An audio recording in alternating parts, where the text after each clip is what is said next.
मेरे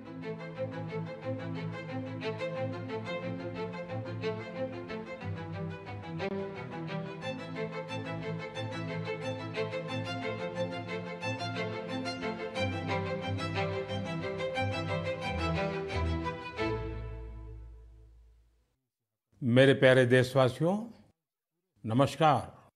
मन की बात में एक बार फिर हमें जुड़ने का अवसर मिला है। आज का ये एपिसोड मुझे भावुक करने वाला है। मुझे बहुत सी पुरानी यादों से घेर रहा है। कारण ये है कि मन की बात की हमारी इस यात्रा को 10 साल पूरे हो रहे हैं।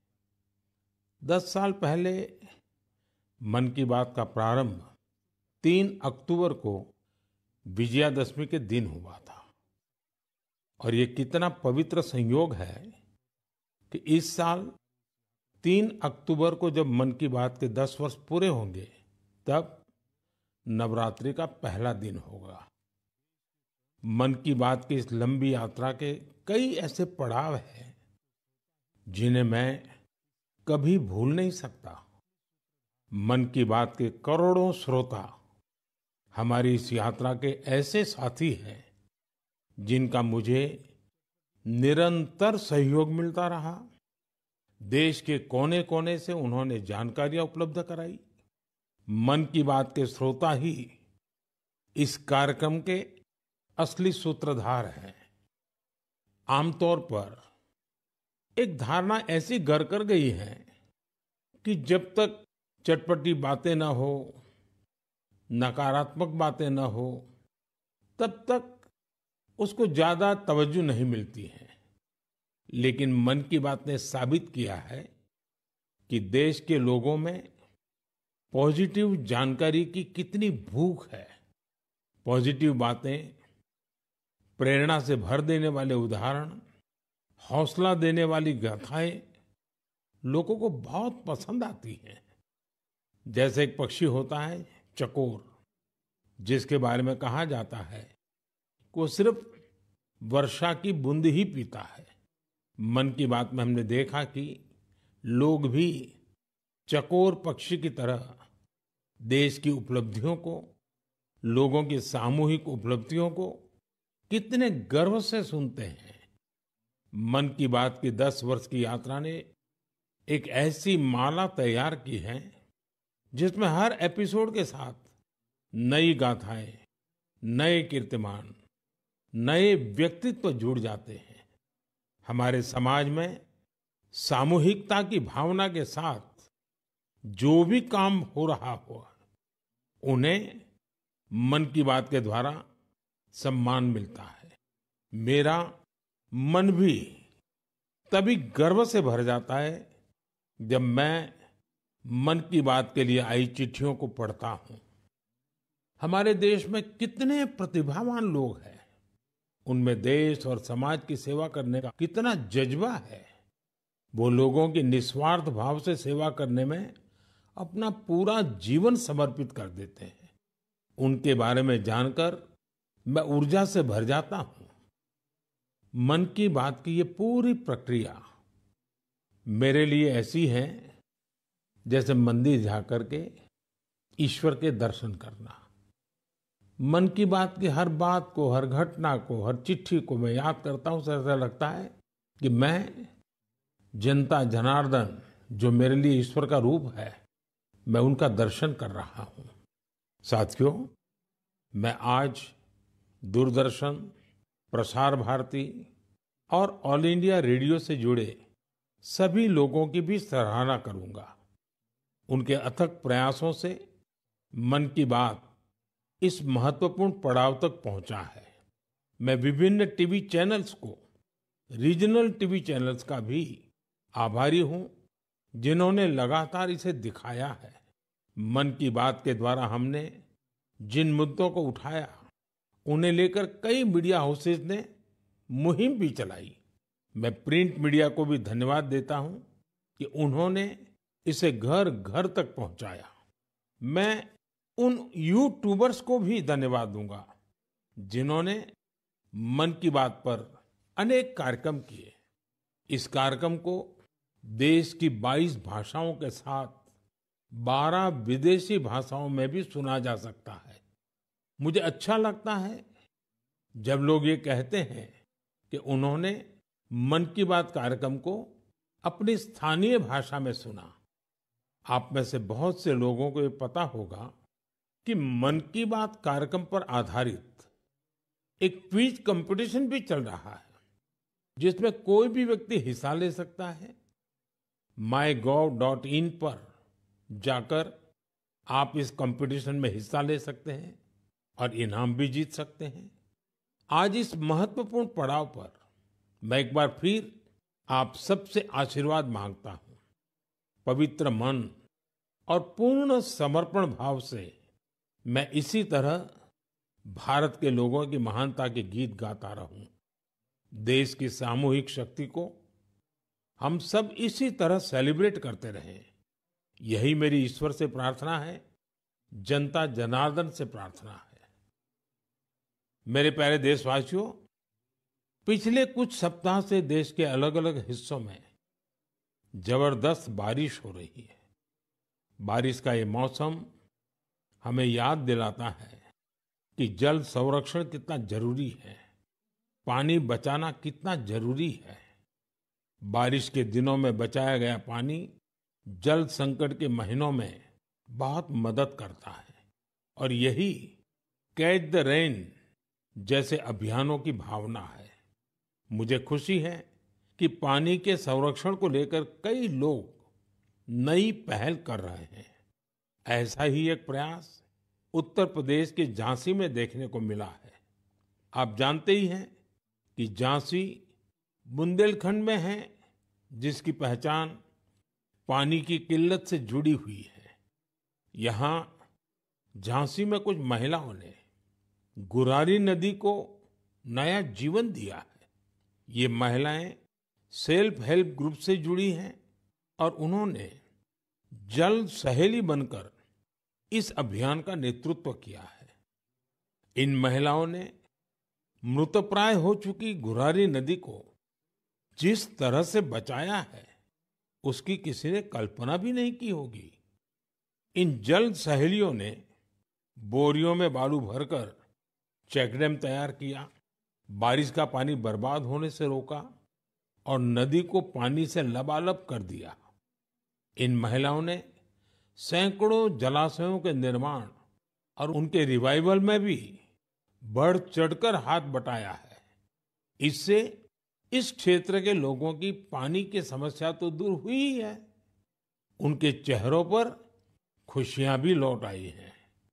साथियों, कहीं नारी शक्ति जल शक्ति को बढ़ाती है, तो कहीं जल शक्ति भी नारी शक्ति को मजबूत करती है। मुझे मध्य प्रदेश के 2 बड़े ही प्रेरणादायी प्रयासों की जानकारी मिली है। यहाँ डिंडोरी के रायपुरा गांव में एक बड़े तालाब के निर्माण से भूजल स्तर काफी बढ़ गया है। इसका फायदा इस गांव की महिलाओं को मिला। यहाँ शारदा आजीविका स्वयं सहायता समूह, इससे जुड़ी महिलाओं को मछली पालन का नया व्यवसाय भी मिल गया। इन महिलाओं ने फिश पार्लर भी शुरू किया है, जहां होने वाली मछलियों की बिक्री से उनकी आय भी बढ़ रही है। मध्य प्रदेश के छतरपुर में भी महिलाओं का प्रयास बहुत सराहनीय है। यहाँ के खौब गांव का बड़ा तालाब जब सूखने लगा, तो महिलाओं ने इसे पुनर्जीवित करने का बीड़ा उठाया। हरी बगिया स्वयं सहायता समूह की इन महिलाओं ने तालाब से बड़ी मात्रा में गाद निकाली। तालाब से जो गाद निकली, उसका उपयोग उन्होंने बंजर जमीन पर फ्रूट फॉरेस्ट तैयार करने के लिए किया। इन महिलाओं की मेहनत से न सिर्फ तालाब में खूब पानी भर गया, बल्कि फसलों की उपज भी काफी बढ़ी है। देश के कोने कोने में हो रहे जल संरक्षण के ऐसे प्रयास पानी के संकट से निपटने में बहुत मददगार साबित होने वाले हैं। मुझे पूरा भरोसा है कि आप भी अपने आसपास हो रहे हैं ऐसे प्रयासों से जरूर जुड़ेंगे। मेरे प्यारे देशवासियों, उत्तराखंड के उत्तरकाशी में एक सीमावर्ती गांव है जाला। यहाँ के युवाओं ने अपने गांव को स्वच्छ रखने के लिए एक खास पहल शुरू की है। वे अपने गांव में धन्यवाद प्रकृति या कहें थैंक यू नेचर अभियान चला रहे हैं। इसके तहत गांव में रोजाना 2 घंटे सफाई की जाती है। गांव की गलियों में बिखरे हुए कूड़े को समेटकर उसे गांव के बाहर तय जगह पर डाला जाता है। इससे जाला गांव भी स्वच्छ हो रहा है और लोग जागरूक भी हो रहे हैं। आप सोचिए, अगर ऐसे ही हर गांव, हर गली, हर मोहल्ला अपने यहाँ ऐसा ही थैंक यू अभियान शुरू कर दें तो कितना बड़ा परिवर्तन आ सकता है। साथियों, स्वच्छता को लेकर पुडुचेरी के समुद्र तट पर भी जबरदस्त मुहिम चलाई जा रही है। यहाँ रम्या जी नाम की महिला माहे म्युनिसिपैलिटी और इसके आसपास के क्षेत्र के युवाओं की एक टीम का नेतृत्व कर रही है। इस टीम के लोग अपने प्रयासों से माहे एरिया और खासकर वहां के बीचेस को पूरी तरह साफ सुथरा बना रहे हैं। साथियों, मैंने यहाँ सिर्फ 2 प्रयासों की चर्चा की है, लेकिन हम आसपास देखें तो पाएंगे कि देश के हर किस हिस्से में स्वच्छता को लेकर कोई न कोई अनोखा प्रयास जरूर चल रहा है। कुछ ही दिन बाद आने वाले 2 अक्टूबर को स्वच्छ भारत मिशन के 10 साल पूरे हो रहे हैं। ये अवसर उन लोगों के अभिनंदन का है जिन्होंने इसे भारतीय इतिहास का इतना बड़ा जन आंदोलन बना दिया। ये महात्मा गांधी जी को भी सच्ची श्रद्धांजलि है, जो जीवन पर्यंत इस उद्देश्य के लिए समर्पित रहे। साथियों, आज ये स्वच्छ भारत मिशन की ही सफलता है कि वेस्ट टू वेल्थ का मंत्र लोगों में लोकप्रिय हो रहा है। लोग रिड्यूस, रीयूज और रिसाइकल पर बात करने लगे हैं, उसके उदाहरण देने लगे हैं। अब जैसे मुझे केरला में कोझिकोड में एक शानदार प्रयास के बारे में पता चला। यहाँ 74 ईयर के सुब्रमण्यम जी 23,000 से अधिक कुर्सियों की मरम्मत करके उन्हें दोबारा काम लायक बना चुके हैं।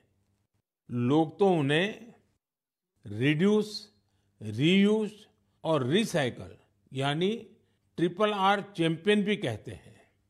उनके इन अनूठे प्रयासों को कोझिकोड सिविल स्टेशन, PWD और LIC के दफ्तरों में देखा जा सकता है। साथियों, स्वच्छता को लेकर जारी अभियान से हमें ज्यादा से ज्यादा लोगों को जोड़ना है और ये अभियान किसी एक दिन का, एक साल का नहीं होता है। ये युगों युगों तक निरंतर करने वाला काम है। ये जब तक हमारा स्वभाव बन जाए स्वच्छता, तब तक करने का काम है। मेरा आप सबसे आग्रह है कि आप भी अपने परिवार, दोस्तों, पड़ोसियों या सहकर्मियों के साथ मिलकर स्वच्छता अभियान में हिस्सा जरूर लें। मैं एक बार फिर स्वच्छ भारत मिशन की सफलता पर आप सभी को बधाई देता हूं। मेरे प्यारे देशवासियों, हम सभी को अपनी विरासत पर बहुत गर्व है और मैं तो हमेशा कहता हूं, विकास भी, विरासत भी। यही वजह है कि मुझे हाल की अपनी अमेरिका यात्रा के एक खास पहलू को लेकर बहुत सारे संदेश मिल रहे हैं। एक बार फिर हमारी प्राचीन कलाकृतियों की वापसी को लेकर बहुत चर्चा हो रही है। मैं इसे लेकर आप सबकी भावनाओं को समझ सकता हूं और मन की बात के श्रोताओं को भी इस बारे में बताना चाहता हूं। साथियों, अमेरिका की मेरी यात्रा के दौरान अमेरिकी सरकार ने भारत को करीब 300 प्राचीन कलाकृतियों को वापस लौटाया है। अमेरिका के राष्ट्रपति बाइडेन ने पूरा अपनापन दिखाते हुए डेलावेयर के अपने निजी आवास में इनमें से कुछ कलाकृतियों को मुझे दिखाया। लौटाई गई कलाकृतियां टेराकोटा, स्टोन, हाथी के दांत, लकड़ी, तांबा और कांसे जैसी चीजों से बनी हुई है। इनमें से कई तो 4000 साल पुरानी है। 4000 साल पुरानी कलाकृतियों से लेकर 19वीं सदी तक की कलाकृतियों को अमेरिका ने वापस किया है। इनमें फूलदान, देवी देवताओं की टेराकोटा पट्टिकाएं, जैन तीर्थंकरों की प्रतिमाओं के अलावा भगवान बुद्ध और भगवान श्री कृष्ण की मूर्तियां भी शामिल है। लौटाई गई चीजों में पशुओं की कई आकृतियां भी हैं। पुरुष और महिलाओं की आकृतियों वाली जम्मू कश्मीर की टेराकोटा टाइल्स तो बेहद ही दिलचस्प है। इनमें कांसे से बनी भगवान श्री गणेश जी की प्रतिमाएं भी हैं, जो दक्षिण भारत की हैं। वापस की गई चीजों में बड़ी संख्या में भगवान विष्णु की तस्वीरें भी हैं। ये मुख्य रूप से उत्तर और दक्षिण भारत से जुड़ी हैं। इन कलाकृतियों को देखकर पता चलता है कि हमारे पूर्वज बारीकियों का कितना ध्यान रखते थे। कला को लेकर उनमें गजब की सूझबूझ थी। इनमें से बहुत सी कलाकृतियों को तस्करी और दूसरे अवैध तरीकों से देश के बाहर ले जाया गया था। यह गंभीर अपराध है। एक तरह से यह अपनी विरासत को खत्म करना जैसा है। लेकिन मुझे इस बात की बहुत खुशी है कि पिछले एक दशक में ऐसी कई कलाकृतियां और हमारी बहुत सारी प्राचीन धरोहरों की घर वापसी हुई है। इस दिशा में आज भारत कई देशों के साथ मिलकर काम भी कर रहा है। मुझे विश्वास है, जब हम अपनी विरासत पर गर्व करते हैं तो दुनिया भी उसका सम्मान करती है। और उसी का नतीजा है कि आज विश्व के कई देश हमारे यहाँ से गई हुई ऐसी कलाकृतियों को हमें वापस दे रहे हैं। मेरे प्यारे साथियों, अगर मैं पूछूं कि कोई बच्चा कौन सी भाषा सबसे आसानी से और जल्दी सीखता है, तो आपका जवाब होगा मातृभाषा। हमारे देश में लगभग 20,000 भाषाएं और बोलियां हैं और ये सब की सब किसी न किसी की तो मातृभाषा है ही है। कुछ भाषाएं ऐसी हैं जिनका उपयोग करने वालों की संख्या बहुत कम है। लेकिन आपको ये जानकर खुशी होगी कि उन भाषाओं को संरक्षित करने के लिए आज अनोखे प्रयास हो रहे हैं। ऐसी ही एक भाषा है हमारी संथाली भाषा। संथाली को डिजिटल इनोवेशन की मदद से नई पहचान देने का अभियान शुरू किया गया है। संथाली हमारे देश के कई राज्यों में रह रहे संथाल जनजातीय समुदाय के लोग बोलते हैं। भारत के अलावा बांग्लादेश, नेपाल और भूटान में भी संथाली बोलने वाले आदिवासी समुदाय मौजूद है। संथाली भाषा की ऑनलाइन पहचान तैयार करने के लिए ओडिशा के मयूरभंज में रहने वाले श्रीमान रामजी टूडू एक अभियान चला रहे हैं। रामजीत जी ने एक ऐसा डिजिटल प्लेटफॉर्म तैयार किया है जहां संथाली भाषा से जुड़े साहित्य को पढ़ा जा सकता है और संथाली भाषा में लिखा जा सकता है। दरअसल कुछ साल पहले जब रामजीत जी ने मोबाइल फोन का इस्तेमाल शुरू किया तो इस बात से दुखी हुए कि वो अपनी मातृभाषा में संदेश नहीं दे सकते। इसके बाद वो संथाली भाषा की लिपि ओल्ड चिकी को टाइप करने की संभावनाएं तलाश करने लगे। अपने कुछ साथियों की मदद से उन्होंने ओल्ड चिकी में टाइप करने की तकनीक विकसित कर ली। आज उनके प्रयासों से संथाली भाषा में लिखे लेख लाखों लोगों तक पहुंच रहे हैं। साथियों, जब हमारे दृढ़ संकल्प के साथ सामूहिक भागीदारी का संगम होता है, तो पूरे समाज के लिए अद्भुत नतीजे सामने आते हैं। इसका सबसे ताजा उदाहरण है एक पेड़ मां के नाम। ये अभियान अद्भुत अभियान रहा। जन भागीदारी का ऐसा उदाहरण वाकई बहुत प्रेरित करने वाला है। पर्यावरण संरक्षण को लेकर शुरू किए गए इस अभियान में देश के कोने-कोने में लोगों ने कमाल कर दिखाया है। उत्तर प्रदेश, गुजरात, मध्य प्रदेश, राजस्थान और तेलंगाना ने लक्ष्य से अधिक संख्या में पौधारोपण कर नया रिकॉर्ड बनाया है। इस अभियान के तहत उत्तर प्रदेश में 26 करोड़ से ज्यादा पौधे लगाए गए। गुजरात के लोगों ने 15 करोड़ से ज्यादा पौधे रोपे। राजस्थान में केवल अगस्त महीने में ही 6 करोड़ से अधिक पौधे लगाए गए हैं। देश के हजारों स्कूल भी इस अभियान में जोर शोर से हिस्सा ले रहे हैं। साथियों, हमारे देश में पेड़ लगाने के अभियान से जुड़े कितने ही उदाहरण सामने आते रहे हैं। ऐसा ही एक उदाहरण है तेलंगाना के एन राजशेखर जी का। पेड़ लगाने के लिए उनकी प्रतिबद्धता हम सबको हैरान कर देती है। करीब 4 साल पहले उन्होंने पेड़ लगाने की मुहिम शुरू की। उन्होंने तय किया कि हर रोज एक पेड़ जरूर लगाएंगे। उन्होंने इस मुहिम का कठोर व्रत की तरह पालन किया। वो 1500 से ज्यादा पौधे लगा चुके हैं। सबसे बड़ी बात यह है कि इस साल एक हादसे का शिकार होने के बाद भी वे अपने संकल्प से डिगे नहीं। मैं ऐसे सभी प्रयासों की हृदय से सराहना करता हूं। मेरा आपसे भी आग्रह है कि एक पेड़ मां के नाम इस पवित्र अभियान से आप जरूर जुड़िए। मेरे प्यारे साथियों, आपने देखा होगा हमारे आसपास कुछ लोग ऐसे होते हैं जो आपदा में धैर्य नहीं खोते बल्कि उससे सीखते हैं। ऐसी ही एक महिला है सुभाश्री, जिन्होंने अपने प्रयास से दुर्लभ और बहुत उपयोगी जड़ी बूटियों का एक अद्भुत बगीचा तैयार किया है। वो तमिलनाडु के मदुराई की रहने वाली हैं।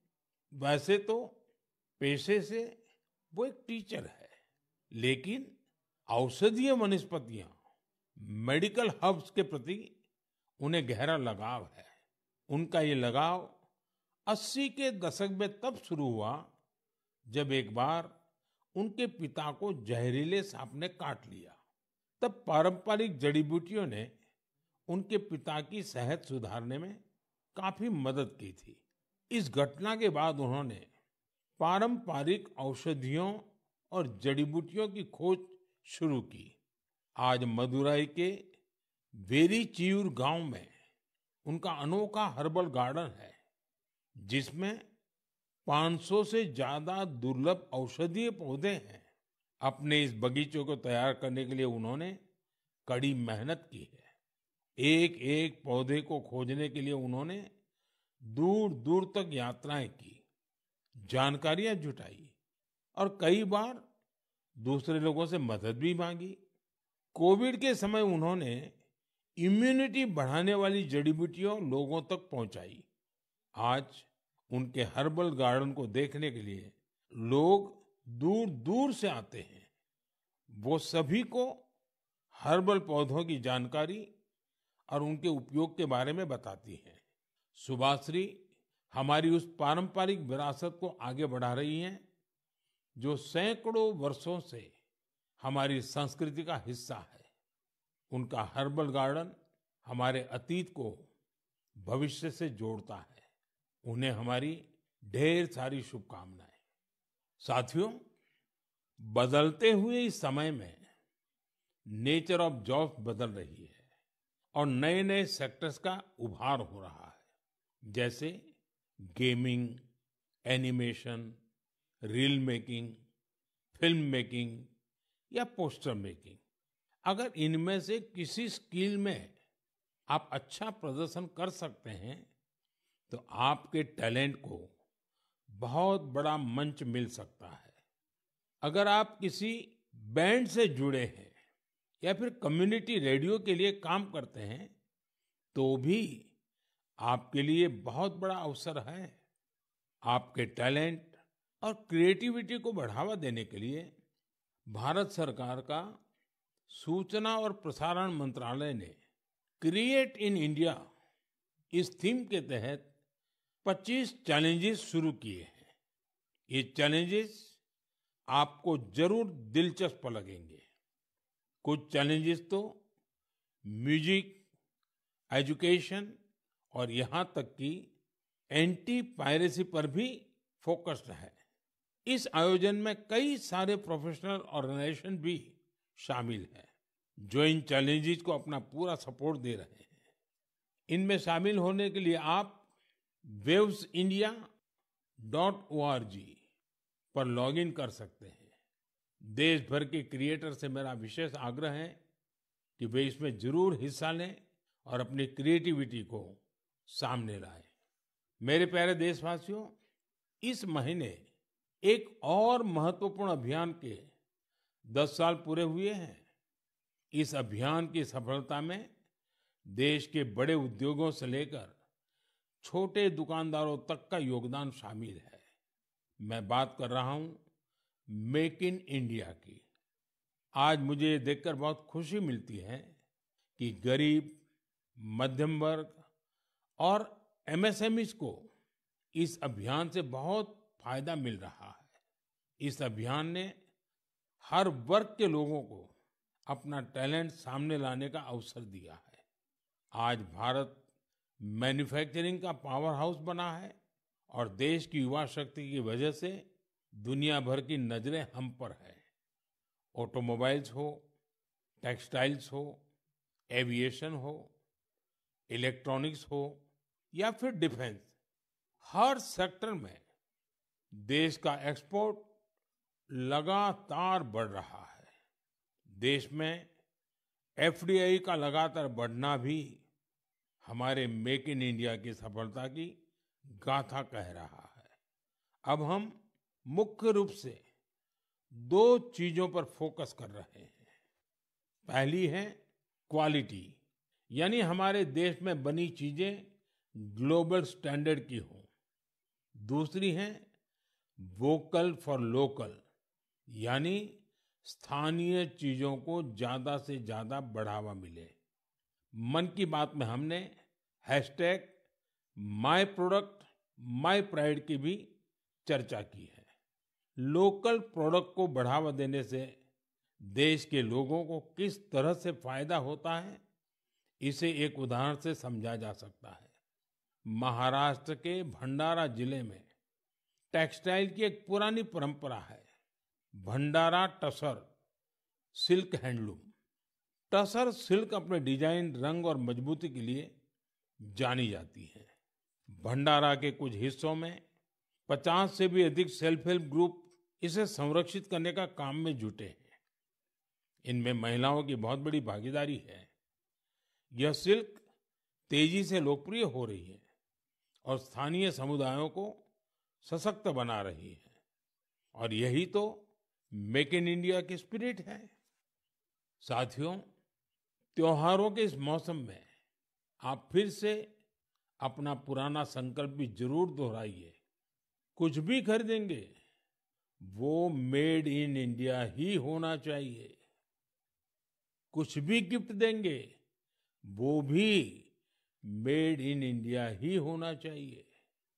सिर्फ मिट्टी के दिए खरीदना ही वोकल फॉर लोकल नहीं है। आपको अपने क्षेत्र में बने स्थानीय उत्पादों को ज्यादा से ज्यादा प्रमोट करना चाहिए। ऐसा कोई भी प्रोडक्ट जिसे बनाने में भारत के किसी कारीगर का पसीना लगा है, जो भारत की मिट्टी में बना है, वो हमारा गर्व है। हमें इसी गौरव पर हमेशा 4 चांद लगाने हैं। साथियों, मन की बात के इस एपिसोड में मुझे आपसे जुड़कर बहुत अच्छा लगा। इस कार्यक्रम से जुड़े अपने विचार और सुझाव हमें जरूर भेजिएगा। मुझे आपके पत्रों और संदेशों की प्रतीक्षा है। कुछ ही दिन बाद त्योहारों का सीजन शुरू होने वाला है। नवरात्र से इसकी शुरुआत होगी और फिर अगले 2 महीने तक पूजा पाठ, व्रत, त्योहार, उमंग उल्लास, चारों तरफ यही वातावरण छाया रहेगा। मैं आने वाले त्योहारों की आप सबको बहुत बहुत बधाई देता हूँ। आप सभी अपने परिवार और अपने प्रियजनों के साथ त्योहार का खूब आनंद लें और दूसरों को भी अपने आनंद में शामिल करें। अगले महीने मन की बात कुछ और नए विषयों के साथ आपसे जुड़ेंगे। आप सबका बहुत बहुत धन्यवाद।